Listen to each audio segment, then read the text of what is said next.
తెలంగాణలో నీటి హక్కులకు నీళ్లు వదిలేస్తున్నారన్న అంశంపై తెలంగాణలో రాజకీయ చర్చలు జరుగుతున్న సమయంలో ఢిల్లీలో అత్యున్నత కమిటీ సమావేశం జరిగింది.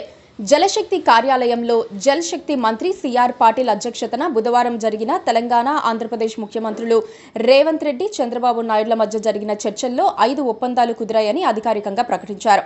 ప్రాజెక్టుల నుంచి నీటి విడుదలకు సంబంధించి టెలిమెట్రీ యంత్రాల ఏర్పాటుకు ముఖ్యమంత్రి రేవంత్ రెడ్డి సూచనకు ఆంధ్రప్రదేశ్ అంగీకారం తెలిపింది. గోదావరి నది యాజమాన్య బోర్డు తెలంగాణలో, కృష్ణా నది యాజమాన్య బోర్డు ఆంధ్రప్రదేశ్లో ఏర్పాటు చేయాలని 2 రాష్ట్రాలు అంగీకరించాయి.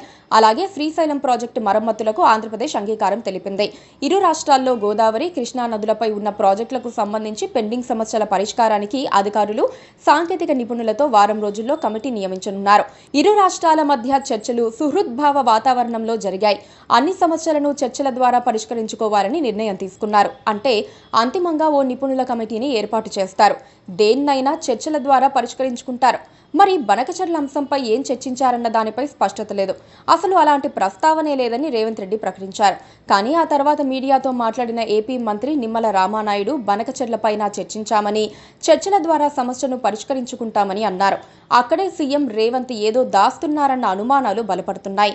2 రాష్ట్రాల మధ్య తీవ్ర రాజకీయ వివాదానికి కారణమైన బనకచెర్ల ప్రాజెక్టుతో పాటు ఇతర ప్రాజెక్టుల అంశంపై చర్చల కోసం కేంద్ర మంత్రి 2 సీఎంలతో సమావేశం ఏర్పాటు చేశారు.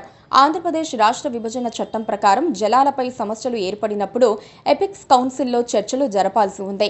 దీనికి కేంద్ర జలశక్తి మంత్రి చైర్మన్గా ఉంటారు. రాష్ట్రాల సీఎంలు సభ్యులుగా ఉంటారు.